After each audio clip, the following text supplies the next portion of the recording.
Okay, hello everybody. Let's just check the clicker works and get ourselves going here. I'm going to be talking about history and historical lives in video games. And obviously the main topic of this is accuracy versus fun. Apologise for the people at the front there, can't see it quite so easily. Awesome. It's a topic that actually has been touched on by quite a few of the other speeches already today. If you've been watching online, I hope you've seen the other talks. There's a lot of crossover, I think, going on here. Here we have a great image from Renaissance Italy of a ninja flying in on a hang glider. But sort of, you know what I mean. So a quick little bit about myself before we get going. I'm Haggis. If you want to tweet about this talk, it's at Haggis. Nice and cunning name there. I'm the Associate Professor of Creative and Entertainment Games at NHTV University in the Netherlands. Really great place to study about games development if that's something that's interested in you. Really great reputation for building there. I'm also by history a game and narrative designer. I've written animations and stories for people like NHTV. I've worked with people like Electronic Arts. And I've worked at Rebellion as well. So looking at the kind of AAA industry, mainstream media industry, as well as running my own small indie company for a while there. I've been making games for about 15 years. There we go. And I'm still making games. I've got a game called Fragments of Him coming out probably very early next month on PC, Steam, Xbox One, and later in the year we're coming out on PlayStation 4. So I'm still involved with games development very actively. I'm not an archaeologist like lots of people in this room, so I'm going to be talking to you about some of the stuff we do. I also talk really fast. You may have noticed that already, and I realise there's a lot of non-native speakers in the audience, so all the main points from my talk are going to be on the slides behind me, so it's really easy for you to keep up as I go really, really fast and talk like this because I'm a native English speaker. Hello. So, today I'm going to give you a very quick introduction to who makes video games in the entertainment industry. Who's making these games in these teams. If you don't know about video games, just a quick introduction there. What are the priorities of those teams and the reasons behind them? I want to give you 3 examples of accuracy versus fun in historical games. And finally, a few thoughts about possible upcoming shifts with storytelling and VR. So, very, very quick, lots of stuff to cram into 18 minutes here. But first, you may recognise this, actually this landmark was in a previous slide from another speaker here. This is the Leaning Tower of Pisa. In 2011, I went on a walking holiday in Tuscany. My best friend and I were walking through places that we've been to dozens of times before, except we'd never been to those places before in our lives. We were in a town called San Gimignano, I apologise to any Italians in the audience, when we found the bust of a man that neither of us had ever met. And then we had a conversation about whether we'd assassinated him. We knew the towns, we recognised the locations, and we knew some of the history of those places, the people who'd been there in those times, because we'd been to it all in Assassin's Creed 2. Now actually, that game was the reason that we chose to do that walking holiday. It actually went through many of the locations from Assassin's Creed 2. We were so interested in the history, so interested in the people from that video game that we chose to specifically go to those and learn more about it ourselves and be in those places in reality. And I think that's the amazing power that video games have. It's excited us about history in those lives. Video games are amazing. They can bring you into these worlds in whole new ways. I love video games. I love entertainment. I love the fact this medium can do that. So, with all these things in mind, let's get started on the real topic of today. Who makes video games? Teams vary very immensely between them, but usually they're divided between a few different groups within the teams there. To start off with, you have games designers. Games designers mostly work with Microsoft Word and Excel and PowerPoint a little bit. Excel spreadsheets are just the lifeblood of video game developers, for designers anyway. Basically, they shape the experience. They make it exciting, they make it scary, they make it fun, they make it sad, they make it happy. They are the ones who kind of shape everything that makes that experience what it is. We have artists on the team as well. And the artists create everything that you see on the screen, from the button on the screen, on the menus, through to all the animations, through to all the particle effects and the world that you run around in. Everything that you see happening on the screen is happening because an artist made it look that way. And then, of course, you've got programmers. They're the real brains of the whole thing. They pull everything together, put everything into action. They make those pictures from the artists show up on screen, and they make the designs of the game developers work, make those gameplay mechanics, which we've had to talk about earlier today, actually come into action and come into play. Trying not to pop too much on the microphone. That's a little bit better. Good. We've also got other people, don't forget the other people in there, like audio specialists. People who make the music, make the sound effects for games, from the bleeps and boops to bones cracking and explosions, all the stuff that makes you really feel it in your heart. Audio people are incredibly powerful with these. Voiceover actors, voice directors, there's a whole team there making these things sound great. And of course then you need producers. Producers people forget about, but they're really, really essential to the process.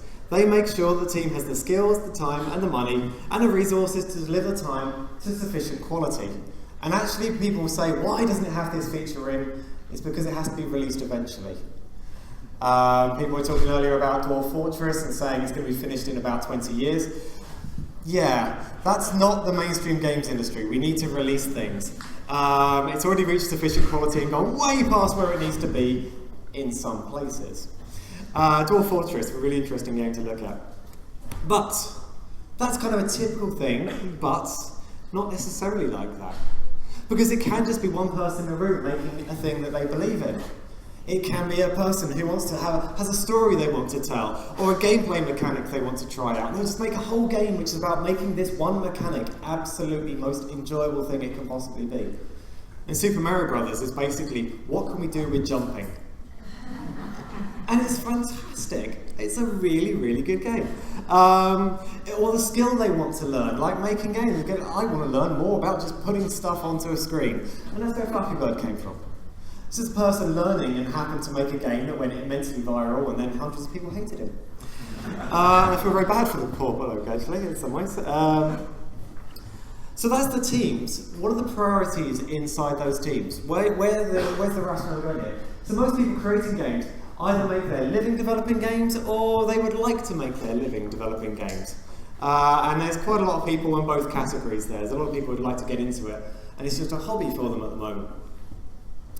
It is the games industry, and it's part of the broader entertainment industry. And this is a really, really important thing. This is an industry. It's things being developed on a process by people putting time and labour into this to create something. It's demand, production, delivery, and monetary exchange. It's an industry. We have things we ship out, and of course the point of shipping them out is to support continued future development of more entertainment products. That's what industries do. They become self-sustaining, creating demand and supply. That's how the entertainment industry works. So the games industry is a broad and complex thing, so let's just talk a little bit about what the games industry is. This is a start of a diagram that there's going to be a longer article about at some point, but if we try to divide this up into a few different chunks here, and on the left-hand side you can see we've got pure simulation. This is like where learning it's the most accurate thing you could possibly make, and fun is not a priority at all. And way over the other side we've got pure art, where it could be a really interesting experience, it could be very emotional, it could be very accurate to life, or it could be so abstract, it's art, you know? Pictures can look like things, it will be abstract, it's art, and you can't tell. So let's divide these up a little bit more. So on the left-hand side here, we've got serious games. Games that are trying to teach you stuff, training and education, and learning is the most important part here. Fun, it's a little bit of a benefit. If you can make games fun, that's great. Make learning fun, that's great. But if it's going to distract from the accuracy, you're not going to make it that way. So that's where serious games come into it. Let's look at applied games. Well, we all know we should take the staircase. And we know we shouldn't really take the lift or the escalators. But it's not so much fun to take the staircase. Well, one of the things that applied games do is like turn that staircase into a piano, and suddenly it's more fun to do the healthy behaviour. We've not really learned something new, we're just training ourselves to think in a new way. So that's kind of applied games. We move across to entertainment games. This is where we think of the mainstream games industry, $111 billion globally last year. That's about 50% bigger than the film industry. There's a lot of money going through this. Now, learning is still a little bit over there, we've got kind of experience a little bit over there, but really the core of this is just fun. And fun can be loads of different things. It can be exploration of a world, or it can be mastery and conquering your enemies, whether those are real people or fictional dwarves and elves. I mean, this is kind of the fun aspect for many people, and that's what we think of as the mainstream entertainment industry. Finally, we move across into the category that hasn't been named properly yet. This is art games, alt games, Pine, that's my word for it, playable interactive narrative experiences. Games that are all about stories. I use Pine for. And these are around visual delight, emotions, or empathy. Fun isn't necessarily your core thing here. And if you look at a game like That Dragon Cancer, this is not a game about having fun, but it is an amazing, interesting experience. This is an experience beyond everything else, and it's not about creating fun. So that's an interesting thing in itself there. And the interesting thing is that if we look at the funding models of these, we see there's quite a big split between this. Over on the learning side, the serious applied games, we've got government and corporate funding, so somebody will pay you to make these training staff. But if we move across into entertainment and art games, we very quickly, immediately get this direct-to-consumer. It has to be supported by the entertainment market.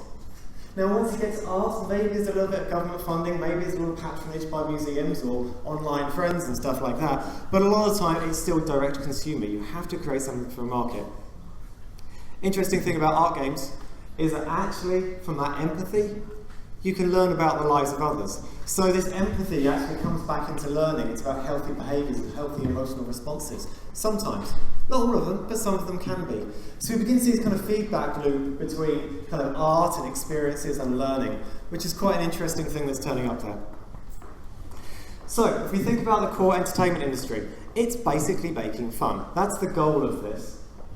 Designers create fun because it's the core of the entertainment business model. Artists, programmers, audio teams and producers are all about supporting that creation of fun. Learning, as you can see, this tiny little chunk of green over in the corner here, well, unless the financial model is explicitly kind of outside of the consumer experience, learning is going to be a very low priority. i.e. funding, and this is where we go outside that consumer experience, government and corporate funding down there. So entertainment games need to appeal to a market to survive. You need people to buy them. So let's see how accuracy, learning, competes with fun in 3 different historical games.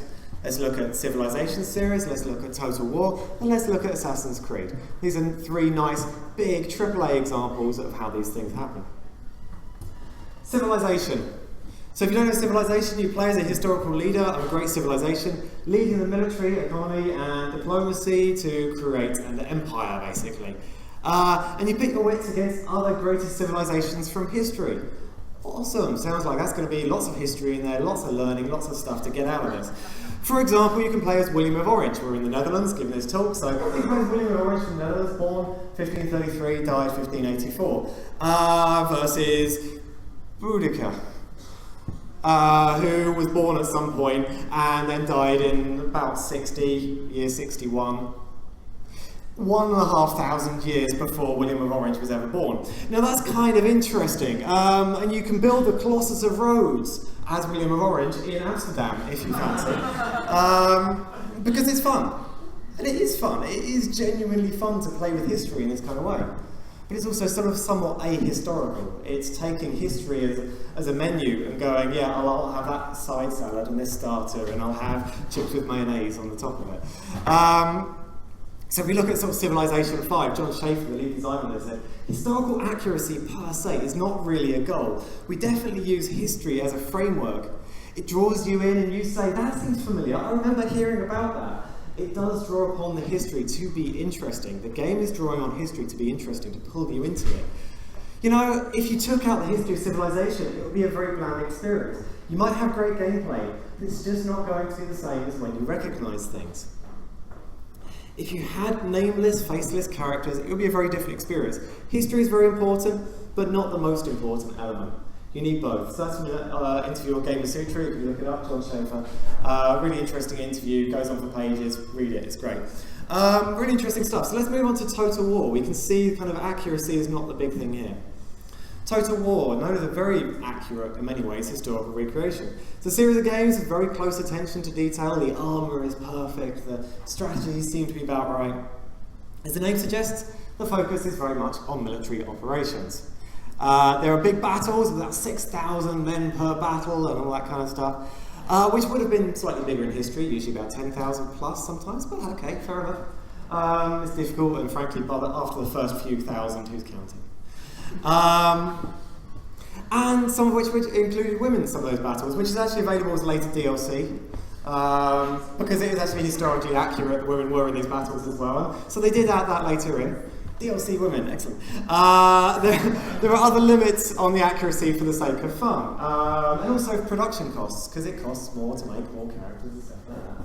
There are other limits on the accuracy. For example, supply chains and extended campaigns are less vulnerable than they would be in real life. Because it's not so much fun to be having a fight over in what was Germany back then, but then somebody cuts off your supply chain that you're nowhere nearby, because that's not very entertaining. More entertaining is to be having big battles and not thinking about supply chains. So they don't do that. Cavalry are much more powerful and manoeuvrable, because you don't really want to have to bother about the turning circle of a horse in your video game. Skyrim. Factions and empires are adjusted. Which are 3? Factions and empires are adjusted. For example, Britannia is represented as a single group rather than lots of smaller clans. Because it's more fun to have a big enemy to fight against than loads of tiny little people who are all arguing with each other to begin with when you got there. Yeah, you can see why they've made these choices. You can, I mean, just saying that, you kind of go, actually, that does sound more fun, doesn't it? It's perfectly understandable, and you can go, well, it's cheaper to not include the women in the first build of it, because it's more money, more time. I can see that. Alright. You could learn from it. There is stuff to learn from this game. There is some historical accuracy in there. In fact, there's quite a lot of historical accuracy in there. But it's not all accurate.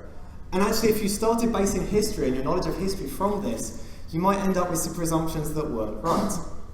And that's the interesting thing here, because it's hard to tell the difference. When it looks so accurate, it's difficult to see where it's not accurate.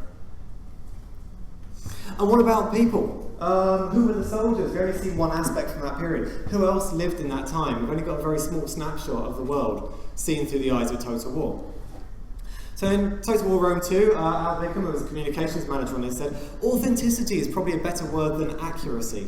And that's what we aim for. Fun wins out over strict dogmatic adherence to history books. There you go, there's a quote for the whole couple of sessions here. Fun wins out over strict dogmatic adherence to history books. So that's an interview on PC Games then. So you can look that one up if you want. Al Bickham, Total War 2. Okay, Assassin's Creed. Let's have a look at Assassin's Creed. Series focusing on a fictional hero that interacts with numerous real-life historical figures. Meet people such as Pope Rodrigo Borgia, Leonardo da Vinci, Richard the Lionheart, and more. And then sometimes kill them. Excellent. That's quite fun. And you know what? Pope Rodrigo Borgia possibly did die by being poisoned, and in this game you might be the person who put the poison there, so it's kind of fun to play with history. Who did it? Well, in this case it was you. And that's fun. That is actually genuinely quite cool, and it is a genuine piece of history that you're playing with there. I like that. It argues for internal human struggle and absolute freedom, the assassins, and absolute authoritarian control, the Templars, and actually plays with these in a really interesting way of using this lens to look at history. And actually there's a lot of interesting ways of looking at history through that, because it's not such a bad way of interpreting human past and human civilization. Even though it's fiction, even though it's a conspiracy theory layer, it's quite an interesting way of presenting history.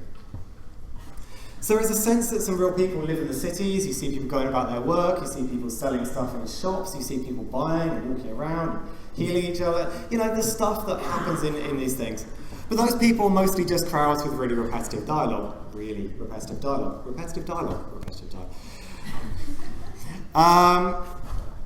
So Darby McDevitt on Black Flag, he was the lead writer. I sometimes felt like I would be the standard bearer for historical accuracy, and the designers would be trying to tear that down with those walls for better gameplay. So there's this real acknowledgement that historical accuracy and gameplay are almost pulling in opposite directions. Doesn't feel like it has to be like that to me, but that's how it feels like to a lot of the games world. Interesting. So that's from the Ubisoft blog. There is a feeling that history is a keystone of the franchise. It's not a question of what will I do in the next Assassin's Creed. You'll run around doing parkour, assassinating people. It's where will I do it? When will I do it? And actually that's a really interesting thing, that this is a whole series driven by history, driven by the places and the people that you'll meet. It's more kind of what if you were there than what else could have happened if I bought kind of William of Orange to fight Boudica. Who'd win? Fight! round one. The stories are still full of numerous heroes and leaders, which is fun, rather than fur. There's a line on the thing there. It's fun, not fur. And they are full of these heroes and leaders. It's cool to look at the leaders of the time rather than the person who was just doing their washing up that day. And I can get that. We can see why those people are in there. In the series, there are a few everyday people and almost no children. There are children in it a little bit, but they tend to disappear as soon as the fight starts for moral and ethical reasons. But if we're going to represent a society, we need to show everybody in it, and children are part of society. And that's the thing. I know there are many accurate historical differences and perspectives on things like major social issues from history, such as gender, financial inequality, class, education, and more. There's actually a lot of topics that are of interest to historians and archaeologists who are actually put into there. It's very interesting they did that, because it makes the game more interesting. It makes that world more meaningful. If you were just black blob running across buildings, which are grey blobs, to kill another red blob, Assassin's Creed wouldn't be as much fun. It needs history, it needs social context to really be meaningful and be enjoyable. Learning is usually a low priority. And historical flavour is commonly used term by these teams. It's something they say all the time. Oh, we have history in there for historical flavour. Currently, fun wins over accuracy in the entertainment industry. I can understand why, it's a product. And fun usually revolves around violence and the lives of the leaders. You don't see the everyday people living in these societies. But there are signs the game industry is broadening. With the indie game scene, it's just like documentary films existing alongside blockbusters. Some small games are beginning to examine more intimate stories and perspectives. And this is quite a nice trend if you're looking at kind of representing history and lives.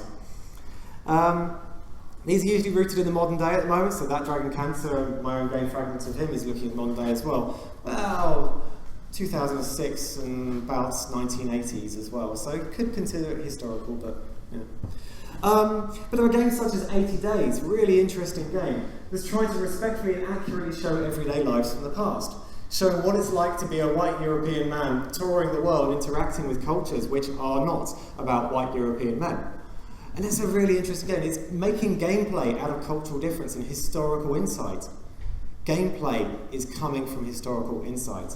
That's something fascinating. I think that's a really, really interesting little chink of an avenue to explore in the future.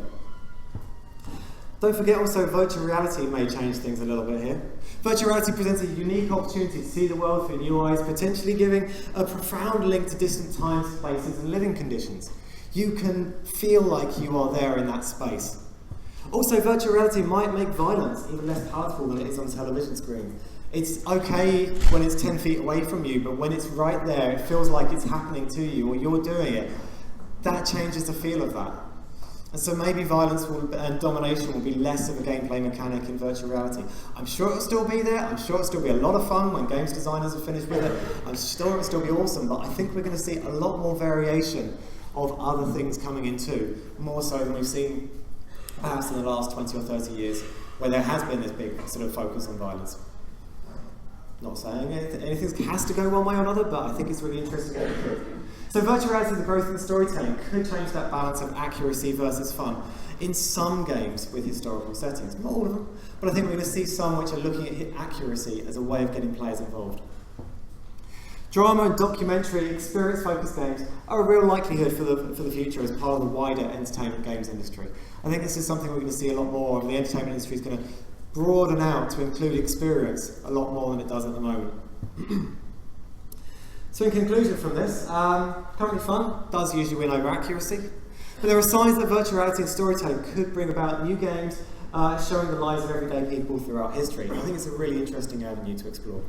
Accuracy is becoming a selling point for some games, just like fun has been in the past. And I think these things, accuracy in historical lives could be a new version of fun which we're seeing emerge. I think this is a really interesting development. It's still an entertainment industry. It's about creating products to a deadline of sufficient quality and then selling them to consumers. So we've still got to remember that if you're doing this on a commercial way, not funded by governments or corporations, then you do have to make that work. So I need an audience, like with documentary movies, that finds accuracy to be entertaining. Only time will tell if that audience exists. So I hope you've enjoyed this very brief overview of games development in historical games. It's an exciting time to work in games technology. There's so many cool opportunities for the future. Hope you share that excitement. Thank you very much for listening, everybody.